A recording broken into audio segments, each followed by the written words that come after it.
Alita, Andre, Ayu, Dery, Dian, Endah. Sebelum Ibu menjelaskan materi, Ibu akan membuat kesepakatan kelas dulu, ya, yang harus kalian sepakati. Oke, lihat ini kesepakatan kelas, yang kesepakatan sebelum masuk pembelajaran Ibu. Kesepakatan belajar ini yang harus kalian sepakati. Kita bersama-sama sepakati tepatnya. Yang pertama, berdoa sebelum dan sesudah belajar. Ya, tadi sudah berdoa, kemudian nanti diakhiri dengan doa setelah belajar.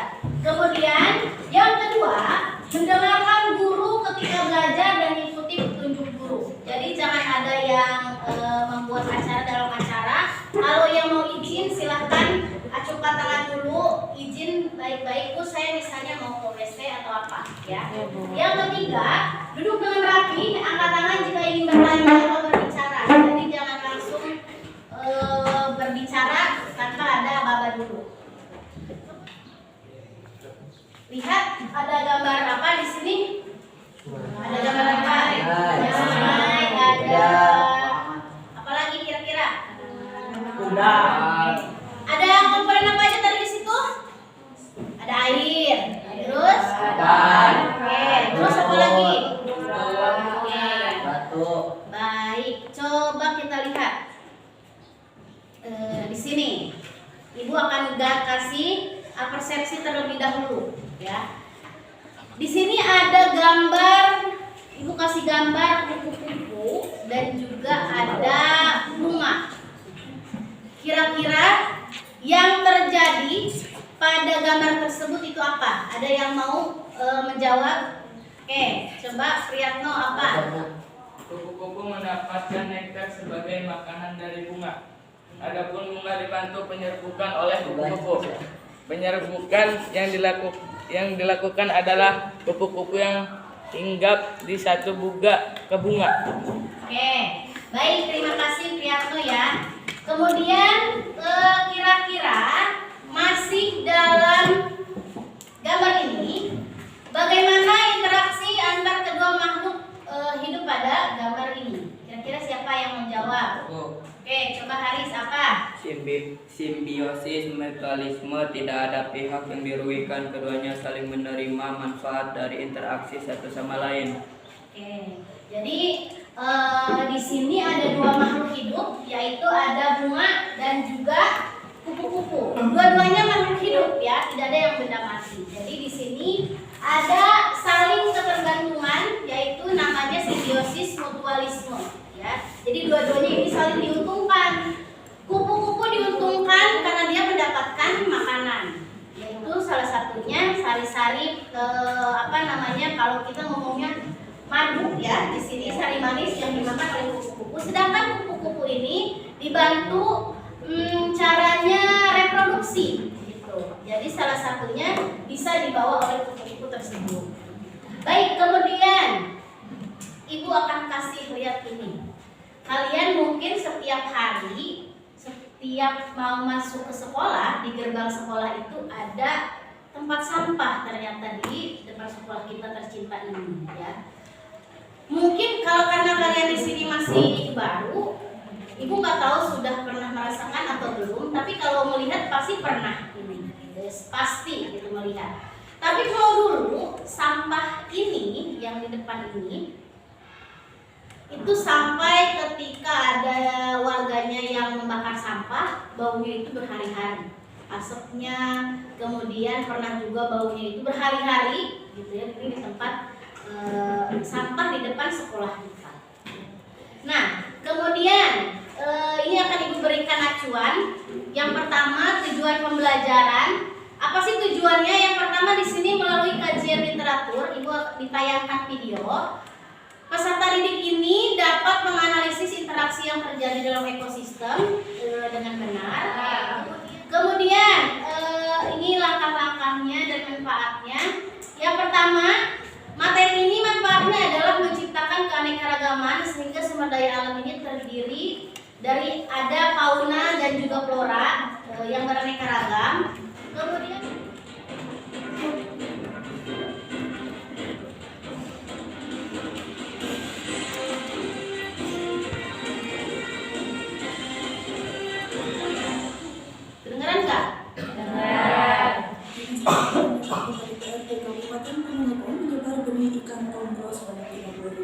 sejumlah sungai yang ada di Ponorogo. Salah satunya Sungai Galok yang ada di Desa Purjo, Kecamatan Sampung, Ponorogo. Sebanyak 15.000 benih ikan tongkrong dan dilakukan 2 kali penyebaran. Selain di Sungai Galok, petugas juga Itu adalah masalah yang Ibu sajikan. Kemudian di yang kedua, di sini Ibu akan jelaskan. Kira-kira sebelum Ibu ke materi, isi dari video tersebut apa? Coba, ada yang mau berbicara? Informasi apa yang dapat dari video? Tadi apa? Apa kira-kira? Tadi katanya akan menyebar apa? Beli ikan. Kemudian apa lagi? Apalagi kira-kira dari video yang tadi ditonton? Salah satu kalau misalnya di suatu sungai itu tercemari oleh sampah, kira-kira makhluk hidup yang ada di sungai tersebut akan baik atau tidak? Tidak. Akan tercemar atau tidak? Tidak. Nah, salah satu tadi di video, salah satu cara untuk supaya sungai itu selain dibersihkan, otomatis harus dibersihkan sungai itu. Nah, cara yang keduanya adalah sudah pasti karena tadi ekosistemnya sudah tercemar. Setelah dibersihkan, maka tadi dari pihak tersebut mencoba untuk menyebarkan ikan-ikan supaya habitatnya berlangsung kembali. Ya, oke, baik. Di sini Ibu akan jelaskan materi tentang interaksi makhluk hidup dan juga lingkungannya. Tapi sebelum itu, Ibu akan sebentar materinya di sini. Lihat dulu materinya.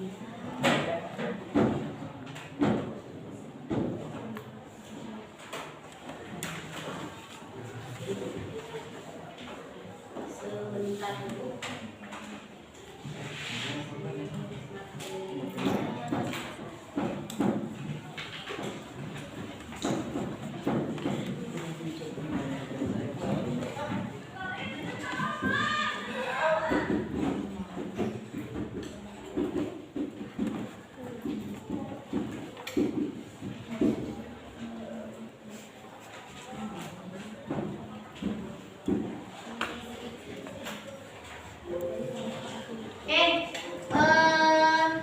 Kemarin kalian sudah Ibu suruh untuk mengklasifikasikan beberapa tumbuhan, ya. Nah, ini Ibu akan jelaskan lagi bagaimana interaksinya, tapi sebelumnya Ibu juga akan menjelaskan kembali pentingnya klasifikasi tumbuhan. Nah, di sini klasifikasi tumbuhan itu adalah merupakan alat yang sangat penting untuk mempelajari keanekaragaman hayati. Karena yang pertama bisa membantu dalam identifikasi, kemudian bisa juga salah satu penelitian dan pemahaman terhadap organisme tersebut atau organisme beberapa tumbuhan. Salah satu gunanya mengklasifikasikan, kemarin juga Ibu sudah jelaskan bahwa contoh misalnya kalau kita menanam jagung, apakah lebih baiknya kita dalam satu lahan itu menanam jagung atau misalkan dicampur semuanya? Jagung, ada kacang, bagaimana memilahnya ketika kita tidak mengetahui oh ini jagung harus ditanam dengan jagung lagi. Jadi tidak bisa tuh misalnya sebelahnya kacang, sebelah jagung, sebelah bawang gitu ya, itu akan susah. Kemudian definisi morfologi dan klasifikasi tumbuhan ini di sini studi tentang bentuk dan struktur bagian-bagian tumbuhan serta hubungan antara mereka. Di dalam klasifikasi tumbuhan juga kalian juga akan dilihatkan bagaimana morfologi digunakan untuk mengelompokkan organisme berdasarkan karakteristik fisiknya. Nah, sistem klasifikasi di sini kalian kemarin juga sudah Ibu kasih tahu bahwa ada morfologi daun, kalian juga sudah ya. Ada batangnya seperti apa, ada buahnya seperti apa, dan juga bunga. Ini. Kemudian Dari materi yang sudah kalian pahami kemarin, nanti Ibu akan kasih LKPD. Silahkan coba untuk kelompoknya, Ibu akan bagikan kelompok ya. Untuk kelompok 1, kelompok 2, dan kelompok 3, silahkan perwakilannya untuk ke depan untuk mengambil LKPD. Silahkan untuk kelompoknya maju ke depan. Silahkan maju perwakilannya.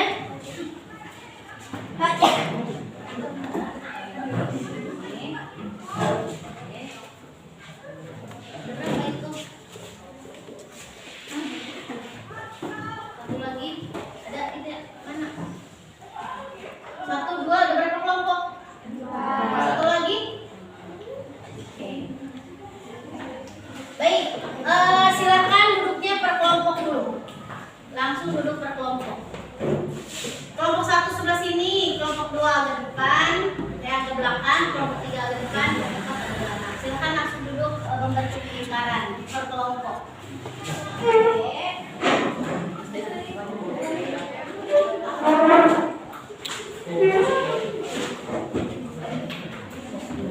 Oke, biar pendek,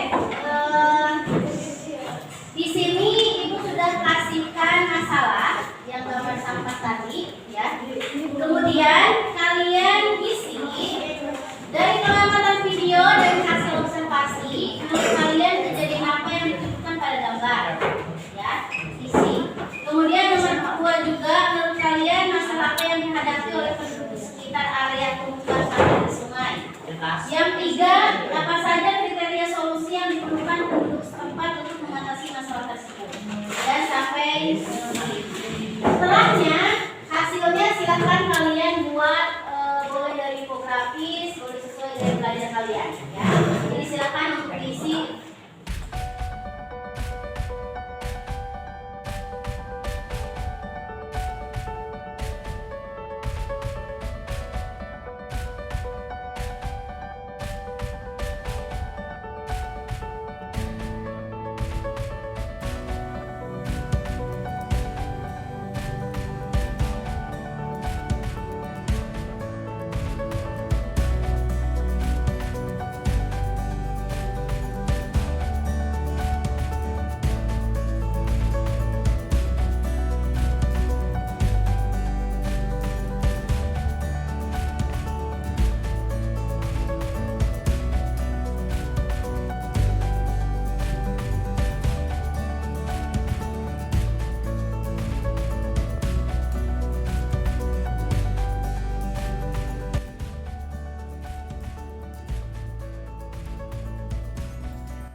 bagi nanti buat yang presentasi.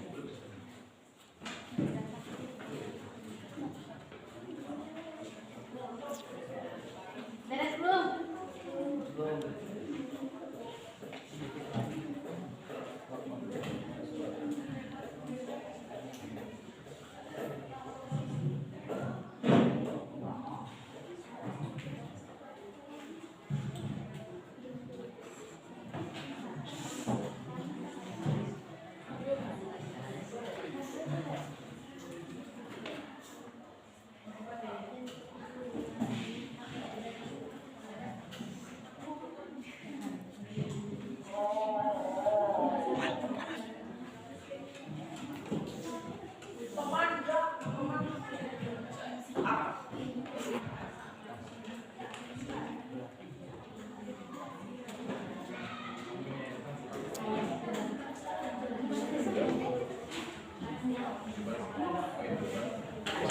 Oke, sudah beres semuanya?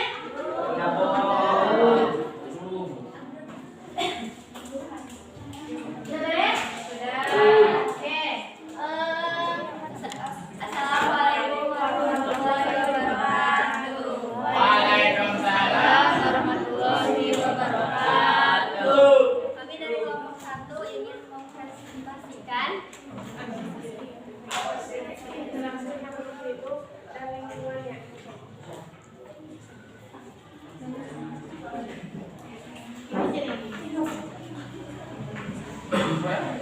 Kelompok 2 izin bertanya, bagaimana mengatasi dampak tersebut?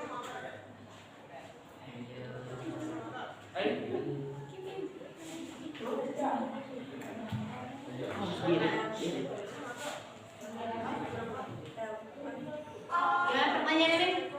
Bagaimana cara mengatasi dampak tersebut? Tadi kan bisa ditangani katanya bisa banjir, bisa dengan udara, bisa menyebabkan penyakit. Nah, gimana caranya?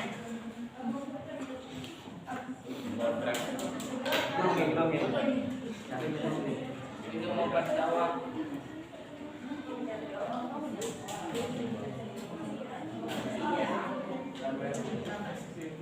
Kesadaran dan kepedulian tentang lingkungan. Mulailah dari rumah.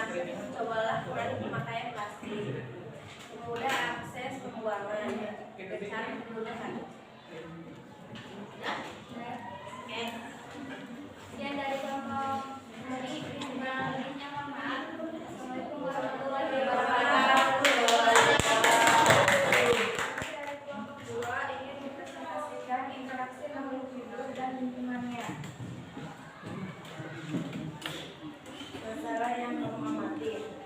Membuang sampah sembarangan, limbah rumah tangga yang tidak dikelola dengan baik. Penyebab masalah tidak adanya kesadaran diri, tidak ada alternatif pembuangan lain, infrastruktur yang terbatas. Dampak jika tidak ditangani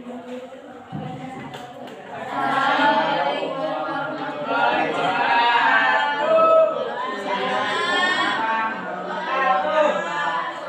Kami dari kelompok 3 ingin mempresentasikan tentang interaksi makhluk hidup dalam ekosistem. Yang ke-1, Penyebab masalah. Anggapan bahwa sampah bukanlah barang yang bernilai sehingga tidak memerlukan perhatian khusus. Merasa bahwa sampah bukan satu kewajiban. Pola pikir dan kebiasaan membuang sampah sembarangan yang sudah mendarah tadi. masalah yang diamati, satu membuang sampah sembarangan, 2 limbah rumah tangga yang tidak dikelola dengan baik, 3 limbah kantin yang tidak dikelola dengan baik.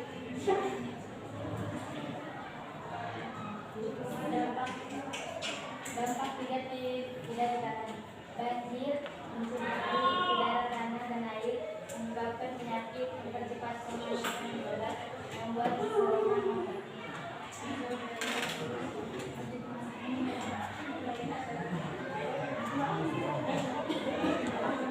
Masalah yang dihadapi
Solusi. Aspek upaya perbaikan keseimbangan lingkungan alternatif daur ulang sampah.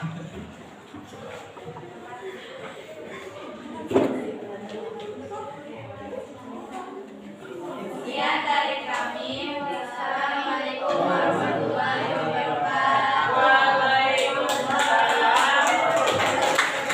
Tadi kalau semua kelompok sudah mempresentasikan hasilnya, di sini Ibu hanya akan sedikit menanggapi saja, ya.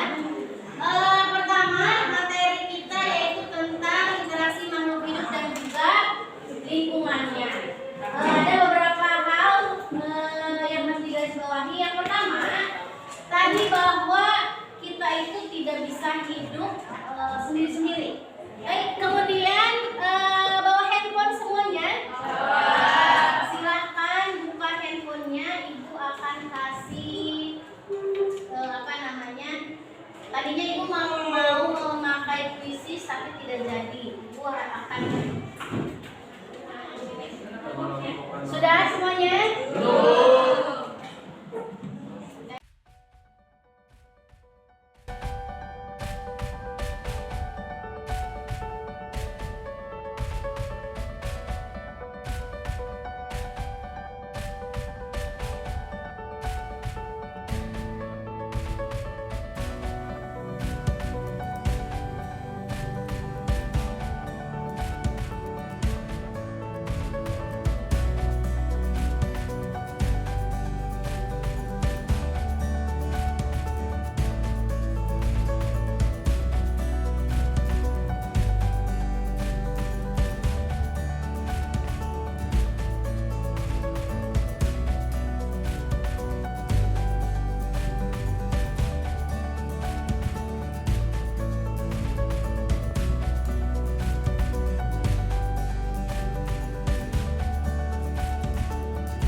Baik, silahkan lihat dulu ke depan semuanya. Ibu perlihatkan ini.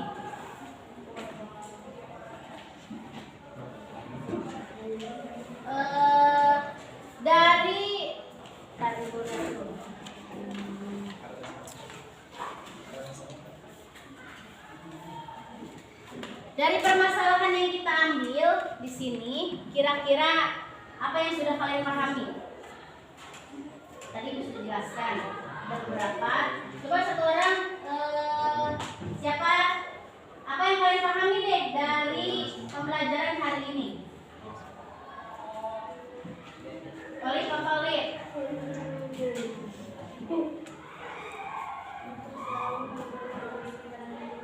Terus apa lagi? Ada lagi. Kata Khalid, kita harus selalu menjaga apa? Lingkungan. Ada lagi? Siapa lagi? Apa? Interaksi tadi apa? Interaksi. Kalau kita tidak bisa hidup sendiri. Apa lagi? Andre, apa? Sudah paham apa Andre? Andre apa Andre sih? Apa ini? Adik. Oh, yang mana Andre ini? Apa? Dit. Sudah paham apa Dit? Tadi tentang interaksi makhluk hidup. Kira-kira kita hidup berinteraksi tidak? Dengan cara apa? Kenapa cuma sendiri aja? Apa interaksinya? Kalau Adit makan suka makan nasi nggak Adit? Enggak. Suka makan nasi. Nasi itu berasal dari Adit sendiri atau makhluk hidup lain? Hidup lain. Padi itu masuknya ke dalam tumbuhan. Karena kita tidak bisa hidup tanpa bantuan orang lain. Kita perlu sekali bantuan orang lain. Tidak bisa. Bu, saya bisa masak nasi goreng, bisa hidup sendiri, tapi nasinya bukan berasal dari diri sendiri. Ya. Nah itu baik. Gimana perasaannya hari ini? Senang. Bisa senang. Pusing, ada yang pusing, ada yang senang, ada yang seru. Oke, baik. Kita pembelajaran hari ini sudah selesai. Hasil diskusi juga sudah dipresentasikan. Sebelum ditutup, ada yang ditanyakan lagi? Sudah paham? Benar? Kalau gitu, silakan KM-nya untuk ditutup untuk berdoa. Kita berdoa.